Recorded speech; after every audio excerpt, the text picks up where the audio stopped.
Today, we're going to be making country baked chicken cheddar fries. Now I know most of you at home are looking at this meal thinking, is this really worth the heart attack? And I would have to say, no. It's worth 7 heart attacks.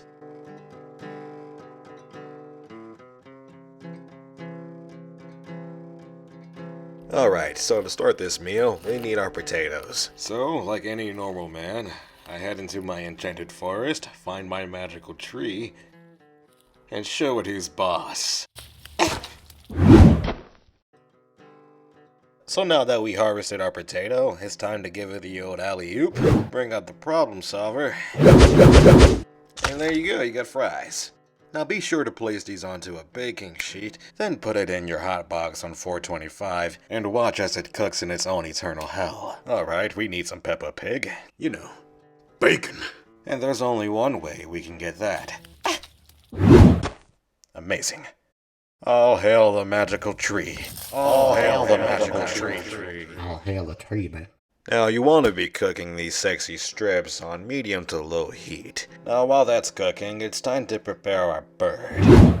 It's quite simple. We're just gonna give it the old slice, throw it in a bowl along with your knife, and use the blender method of the 1920s. Now this recipe requires tender chicken, so we're gonna boil it here. Alright, so Peppa Pig is just about done, so we're gonna just take her off there, put her on a piece of paper towel, and let her drain out all of her heat juice. Chicken looks nice and done, so we're just gonna go ahead and spoon that out of there, and prepare to make our chicken spread.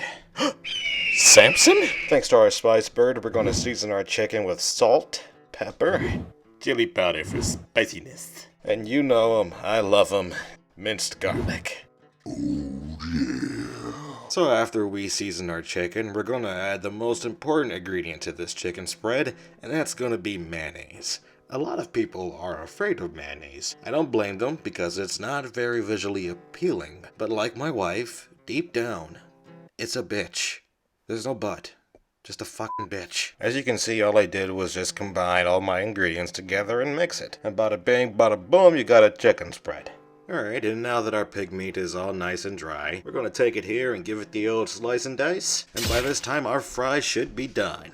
Now we're going to add the #1 contributor to the American obesity crisis. It's cheese. Cheese is like cocaine. You can bring it to parties, it can liven the mood, and works much better when injected rectally than through your nose. Next we're going to layer it with our chicken spread, add our bacon to it, more cheese on top for maximum artery cloggage, then throw that back in the oven for about 4 minutes, or at least until the cheese is about melted. And your end product should end up something like this. Just a word of advice. If you don't have at least one family member passing out after eating this meal, then you ain't cooked this damn meal right.